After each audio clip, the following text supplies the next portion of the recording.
నమస్తే ఫ్రెండ్స్, ఈరోజు మన మాట అండి వీడియోలో మరో మాట. మూఢనమ్మకాలకు బానిసై సాడిస్టిగా మారిన ఒక మొగుడి కథ. ఈరోజు మన మాట అండి వీడియోలో ఇంకెందుకు ఆలస్యం, వచ్చేయండి మన ఛానల్లోకి. ఒక ఊర్లో ఇద్దరు భార్యాభర్తలు ఉంటారు. వాళ్ళకి ఇద్దరు ఆడపిల్లలు. భార్య గవర్నమెంట్ ఉద్యోగి, భర్త ప్రైవేట్ ఎంప్లాయీ. చాలా రోజుల నుంచి ఆ భర్తకి మగపిల్లగాడు కావాలి అన్న కోరిక ఉండేది. కానీ ఆమెకు ఇద్దరు వరుసగా ఆడపిల్లలే పుట్టారు. మళ్ళీ మూడోసారి ప్రెగ్నెంట్ అయ్యింది. మళ్ళీ ఆడపిల్లనే పుట్టింది. ఇప్పుడు ముగ్గురు ఆడపిల్లలు అయ్యారు. కానీ ఆ భర్త మాత్రం మూడో కంటికి తెలవకుండా ఆమెను నాలుగు గోడల మధ్యలో టార్చర్ చేసేవాడు. ఆమె అది బయటికి చెప్పుకోలేక, ఎవరితో అనలేక, ఆమె ఒక ఉద్యోగి కాబట్టి బయట తెలిస్తే తన పరువు పోతుంది అనుకొని నవ్వుతూ అందరితో ఉండేది. యథావిధిగా ఆమె స్కూలు, ఆమె ఉద్యోగం చేసుకుంటూ వచ్చి పిల్లల్ని చూసుకుంటూ ఉండేది. అట్లా కొన్ని రోజులు గడిచిపోయిన తర్వాత ఆమె నాలుగోసారి గర్భం దాల్చింది. నాలుగోసారి ప్రెగ్నెంట్ ఏంటి, ఆల్రెడీ ముగ్గురు ఆడపిల్లలు ఉన్నారు, మళ్ళీ నీ ఆరోగ్యానికి కూడా ప్రమాదం, నీ ప్రాణానికి కూడా ప్రమాదం అని ఎంతమంది చెప్పినా, డాక్టర్ చెప్పినా ఆ భార్య వినలేదు.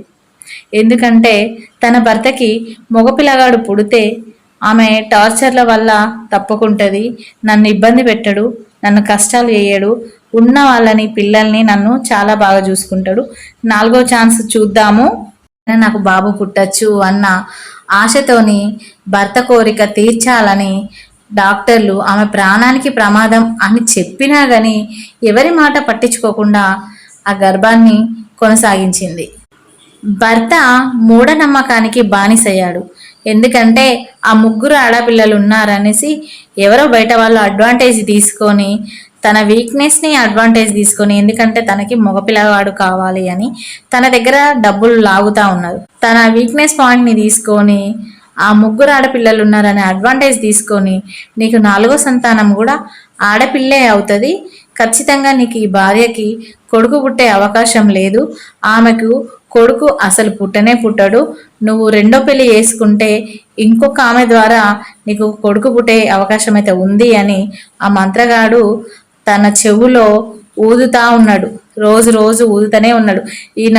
ఆయనను రోజు గలుపుతూనే ఉన్నాడు. నాకు కొడుకు పుడతాడా పుట్టడా, కొడుకు పుడతాడా పుట్టడా అన్న నమ్మకానికి బాగా అంటే బాగా బానిసైపోయాడు. మూఢనమ్మకానికి ఆయన ఏది చెప్తే, ఆ మంత్రాలు వచ్చే ఆయన ఏది చెప్తే అది, ఈ రోజు నువ్వు ఇది తిను, ఇది తాగు, నీ భార్యకి ఇది ఇవ్వు, అది ఇవ్వు అంటుంటేనే అతను అదే చేస్తున్నాడు భర్త. ఎందుకంటే కేవలం కొడుకు పుట్టాలన్న ఆశతోని మాత్రమే. 8వ నెల వచ్చింది. ఏదో చిన్న విషయానికి భార్యతో గొడవ పెట్టుకొని గట్టిగా ఆమె పైన చేయి చేసుకున్నాడు. నిండు గర్భిణి అయిన భార్య స్పృహ కోల్పోయి పడిపోయింది. దానితో భర్త మూర్ఖంగా ఆలోచించాడు. ఒకసారి మంత్రగాడు ఏం చెప్పాడు అనేది గుర్తు తెచ్చుకున్నాడు. ఏంటి ఆడేం చెప్పాడు మంత్రగాడు, ఇక నీకు ఈ భార్యకి మగపిల్లగాడు పుట్టే అవకాశమే లేదు, మగపిల్లగాడు నీకు కావాలి అనుకుంటే నువ్వు రెండో పెళ్లి చేసుకోక తప్పదు అని. ఆ మంత్రగాడు చెప్పిన మాటలు విన్న భర్త బాగా ఆలోచించాడు.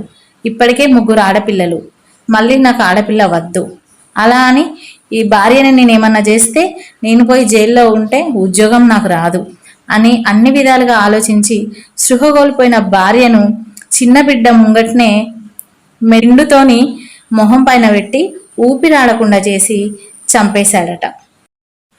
ఆమె ప్రాణం పోయింది అని తెలుసుకున్న తర్వాత అతను బయటికి వెళ్ళిపోయి కాసేపై అందరితోని ఒక డ్రామా క్రియేట్ చేశాడు.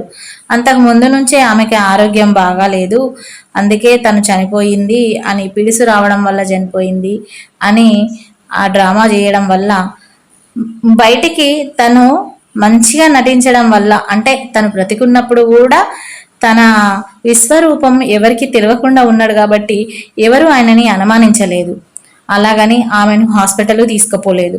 డైరెక్ట్ చనిపోయిన మనిషికి ఏమేమి చేయాలో అవన్నీ చేసేశారు వాళ్ళ అమ్మా నాన్న కూడా. ఎందుకంటే అల్లుడి మీద ఉన్న నమ్మకం, ముగ్గురు ఆడపిల్లల్ని ఎలా చూసుకుంటున్నాడు, భార్యను ఎలా చూసుకుంటున్నాడు అన్నది వాళ్ళకి నమ్మకం. భర్త బయట కనిపించడు కదా, 4 గోడల మధ్యలో భార్యకి మాత్రమే టార్చర్ చూపించే భర్త బయటకి ఎందుకు కనిపిస్తాడు? అలాంటి మగవాళ్ళు చాలా మంది ఉన్నారు. బయటికి కనిపించకుండా. చనిపోయిన తర్వాత కూడా తన మీద చిన్న అనుమానం రాకుండా చూసుకున్నాడు. కానీ కర్మ అనేది ఒకటి ఉంటుంది.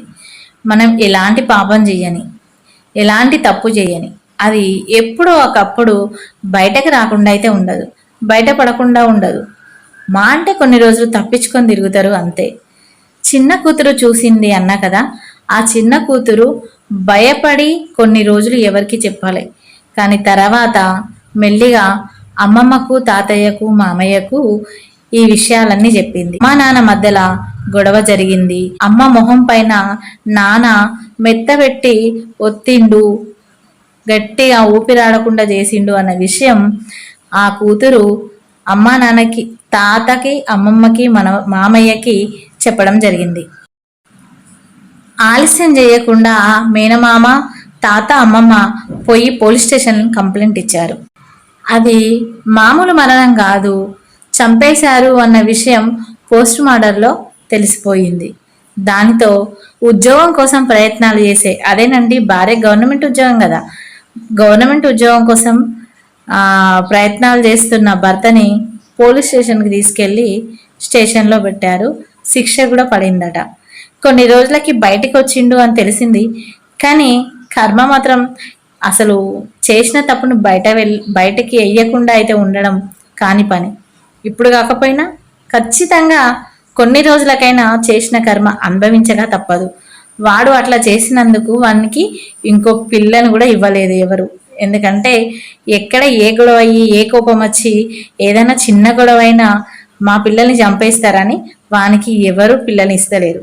వానికి ఉద్యోగము లేదు, రోడ్ల పంట అదే తిరుక్కుంటా, తినుకుంటా, తాక్కుంటా చివరికి వాడు కూడా సూసైడ్ చేసుకొని చనిపోయాడు.